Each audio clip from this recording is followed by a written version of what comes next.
Je vais commencer par les recettes. Donc, je vous rappelle, le schéma montre le prévu et le réalisé côte à côte, hein, le prévu à droite et le réalisé à gauche. On a sur les recettes, alors côté fonctionnement, on a principalement en rouge les impôts locaux. Donc, les impôts locaux, grosso modo, c'est 13 millions d'euros, 12 millions d'euros prévus et 13 millions d'euros réalisés. C'est la part la plus importante, la taxe d'habitation, la taxe foncière, la taxe d'enlèvement des ordures ménagères, donc ce qu'on appelle les impôts locaux.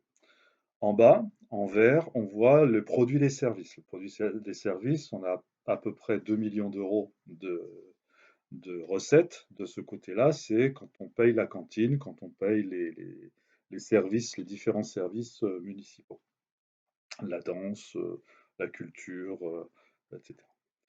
Euh, En haut, l'autre partie importante aussi, pour un montant à peu près de 5 millions d'euros, un petit peu plus en réalisé que 5 millions d'euros, c'est ce qu'on appelle des dotations. Qu'est-ce que c'est les dotations? En fait, c'est la part des impôts nationaux qui vont revenir au niveau local par ce qu'on appelle la dotation générale de fonctionnement. Donc c'est en gros l'État qui reverse une partie des impôts nationaux, donc impôts sur les sociétés, impôts sur les revenus, etc., le TVA, aux collectivités pour les aider à fonctionner. Donc cette dotation, cette fameuse DGF, c'est cette dotation de l'État qui diminue tous les ans, depuis 2014 principalement, et qui fait partie de la politique générale de maîtrise des budgets. Ça, c'était donc les recettes côté fonctionnement. Après, côté investissement. Côté investissement, pour pouvoir financer les investissements, on va utiliser des ressources financières qui sont de quatre natures. Ici, on en voit trois apparaître. La première, ce sont les subventions. Effectivement, quand on va construire, quand on va faire des travaux, des opérations, on va se faire subventionner par le département, par la région, par l'ADEME si on fait des travaux d'économie d'énergie, etc. Donc différents organismes qui peuvent apporter des subventions. Pour Plaisance, bah, c'est que le département. C'est une partie qu'on pourrait bien plus utiliser, le subventionnement, puisque cette année, par exemple, c'est 1,5 million d'euros. Et c'est à peu près toujours la même chose. Et c'est surtout pour les travaux de voirie qu'on se fait subventionner ou les travaux d'électrification, d'éclairage public. Deuxième partie au niveau des recettes pour financer les travaux, l'emprunt. Effectivement, on peut emprunter de l'argent pour financer les travaux. Ici, on a 2 300 000 € de prévus en termes de financement par l'emprunt.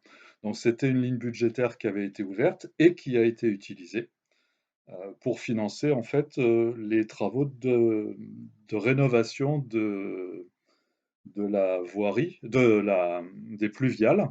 C'est pour 2 millions d'euros, un emprunt de 2 millions d'euros pour les pluviales. Et puis les 300 000 euros, alors c'est une particularité aussi. Peut-être que certains se souviendront de la petite controverse qu'on avait eue avec notre voisine Tournefeuille sur le gymnase du lycée de Tournefeuille, que normalement nous devions payer à part égale entre Plaisance et Tournefeuille, puisque les élèves du lycée sont à moitié plaisançois, à moitié tournefeuillais. Et en fait, toujours eu une controverse là-dessus. Et l'année dernière, on a fini par résoudre cette controverse en acceptant de payer notre part, ou en tout cas une petite partie de notre part, 300 000 euros. Et en fait, cette part a été payée non pas directement, mais par un emprunt, ce qui fait que tant que l'emprunt n'aura pas été remboursé totalement, donc une dizaine d'années, eh bien, il y a une sorte de clé, de verrou sur le fait que nos élèves aillent au lycée. En gros, si jamais on n'avait plus le droit d'amener nos élèves au lycée de Tournefeuille, on arrêterait de payer, de rembourser l'emprunt, et donc l'emprunt deviendrait à la charge de la ville de Tournefeuille. Petit détail, mais ça montre un petit peu les vicissitudes de la vie politique locale. Troisième partie de financement, eh bien, c'est les réserves. Les réserves, c'est de l'argent qu'on avait mis de côté. Et puis enfin, l'excédent capitalisé. Alors l'excédent capitalisé, qu'est-ce que c'est? C'est en fait l'argent qui restait en une sorte de résultat positif, hein, le bénéfice, comme on dirait dans une entreprise, qui reste à la fin de l'année et qu'on reporte, qu'on capitalise pour pouvoir financer les, les travaux. Alors, je parlais de quatre parties parce que la dernière partie qui n'apparaît pas ici, c'est tout simplement de l'excédent de fonctionnement qu'on peut utiliser en subventionnant la partie investissement. Donc, en fait, on fait passer de l'argent de la partie fonctionnement en haut dans les dépenses vers la partie investissement en bas dans les recettes. On a trop d'argent perçu principalement par les impôts au niveau du fonctionnement, donc on l'utilise ce trop d'argent perçu pour financer les travaux. On l'a pas fait cette année, on l'a fait au travers un peu d'excédents capitalisés, mais peu, mais c'était ces fameux 13 millions d'euros que je vous avais montré en gris au début de la petite intervention, qu'on aurait pu effectivement utiliser, réaliser et qu'on n'a pas fait. Donc ça, c'était pour la partie des recettes. On va passer maintenant aux dépenses. Alors, on revient en haut du graphique, sur la de gauche cette fois-ci, et là, on va voir ce qu'on appelle les dépenses de fonctionnement. Alors, deux gros pavés. Le plus gros, ce sont les charges de personnel. Donc, les charges de personnel, bah, c'est les salaires, c'est les charges afférentes au salaire, pour un montant de pratiquement 11 millions d'euros cette année. Donc ça, ce sont des dépenses importantes. À ce propos, les dépenses de salaire étaient plus importantes les années précédentes que l'année dernière et cette année parce que, en fait, on a transféré une partie de l'activité de l'animation périscolaire à une association, l'EC, qui donc nous facture des charges et donc les salariés, les agents municipaux qui occupaient ces fonctions ne sont plus à la charge de la commune, mais à la charge de l'association LEC. Donc ça fait qu'on a diminué les charges de personnel et on a augmenté le deuxième gros pavé qui correspond aux charges à caractère général en bleu en bas. Donc là, on a des charges à caractère général d'environ 5 millions, presque 6 millions d'euros. Euh, et dans ces 6 millions d'euros, bah, il y a une partie qui correspond à du personnel, en fait, que l'on paye indirectement via cette facture, on va dire, que l'on paye à l'EC. Au passage, sur ce transfert donc, de la charge de l'activité périscolaire, il faut constater que globalement, si on fait le bilan, entre il y a 2 ans et aujourd'hui, euh, on paye plus cher, clairement. Hein, la diminution de la charge de personnel n'a pas été compensée, n'a pas compensé l'augmentation des charges à caractère général de la facture que l'on paye, et a priori, le service n'a pas été amélioré, loin de là. Et donc, a priori, de passer au privé cette gestion, c'est pas forcément une bonne opération financière. Et en termes opérationnels, c'est pas forcément non plus une bonne opération. On y reviendra et je pense qu'on aura l'occasion de revenir en détail sur cet aspect-là. C'est vraiment un choix politique important.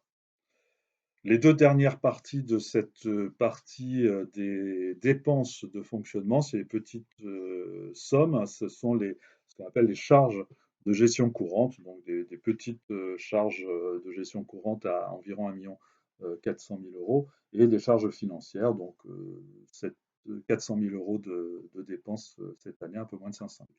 Voilà, on ne va pas rentrer dans les détails des petites bricolettes. Et je passe en bas maintenant de cette colonne de dépenses pour passer aux dépenses d'investissement. Là, j'avais dit qu'il y avait quand même quelque chose d'important à voir. Alors, avant d'arriver sur les gros blocs, je vais faire l'inverse, je vais partir par les petits blocs. On a en rose en haut une partie qui s'appelle subvention. Qu'est-ce que c'est? C'est 1,5 million de subventions. Ce n'est pas des subventions qu'on a reçues puisqu'on est en dépenses. Et en fait, c'est des recettes, hein, c'est des dépenses qui correspondent à une subvention qu'on donne à la communauté de communes et il y a une partie à la communauté de communes et une autre partie au CCAS. On subventionne notre CCAS puisque le le CCAS, c'est l'action sociale de la commune, c'est pas bénéficiaire, il n'y a pas de revenus dans cette activité-là, donc on doit la subventionner pour les prêts, les concours et tout ce qui concerne l'action sociale. Donc ça c'est normal, il y a à peu près, je crois, de mémoire 600 000 euros pour ça. Et puis le reste des 1,5 million, c'est des travaux que l'on fait faire par la communauté de communes, puisque c'est la communauté de communes qui est devenue compétente pour faire les travaux de voirie. Comme la communauté de communes, c'est un établissement partagé avec d'autres communes, quand on dépasse le montant qu'on a décidé de se partager, eh bien, la commune subventionne pour réaliser les travaux en plus de ce que s'était mis d'accord. Donc ça, c'est pour les subventions donc, que la commune va apporter aux organismes, donc la CCST, le CCAS. Les dépenses financières, bon, bah là, c'est clair, hein, c'est simple. Les dépenses financières, c'est tout simplement quand on a des intérêts d'emprunt. Donc là, c'est en termes de dépenses financières, on est à 1,3 million, c'est ce qu'on appelle l'annuité de la dette, principalement. Et ensuite, les deux gros pavés. Donc les deux gros pavés, ce sont en vert des acquisitions et en rose des travaux. Alors, au niveau des acquisitions, donc c'est quand on achète des terrains ou des maisons ou des bâtiments, principalement cette année, ce sont donc des achats de terrains pour 1,3 million, 1 million, oui, à peu près 1,3 million. Euh, Non, c'est pas 1,3 million, c'est 5 millions, oui, ça me surprenait. Donc 5 millions, on avait prévu 6,6 millions, mais en fait, on a réalisé que 5 millions d'acquisitions. Euh, donc c'est important, on le voit, la commune achète des terrains qui lui permettent de développer des programmes immobiliers. Et puis l'autre partie, ce sont les travaux. Alors là, les travaux, c'est de l'investissement.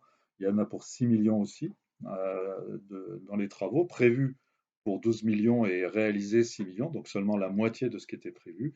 Et en fait, bah, ces travaux, c'est quoi? On en parlait tout à l'heure, les travaux de renforcement des fluviales, ce sont les travaux d'accessibilité et de mise aux normes des établissements scolaires. On continue notre programme qui aurait dû être terminé depuis la loi de 2005 nous obligeait à mettre en accessibilité tous les bâtiments publics avant 2015.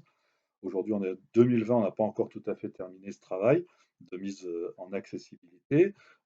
On va avoir aussi, on a commencé un petit peu à le faire, mais c'est très très léger par rapport à la réalité de ce qu'on aura à faire. C'est la mise aux normes environnementales avec la réglementation thermique.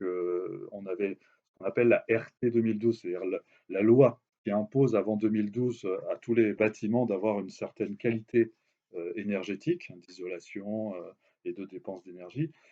Eh bien, on a une nouvelle norme qui va s'appliquer. Maintenant, c'est la RT 2020, c'est-à-dire la réglementation thermique 2020, qui va imposer d'améliorer le rendement thermique de nos bâtiments. Et là, on a un vrai travail énorme à envisager, puisque jusqu'à présent, on avait assez peu travaillé sur ce sujet, et en particulier la récupération d'énergie, la récupération de l'énergie solaire en particulier. On ne va pas parler du vent euh, qui est plus controversé, mais déjà rien que le solaire, ça consiste à mettre des panneaux solaires sur le toit des bâtiments. Ça n'a pas été fait du tout depuis 30 ans.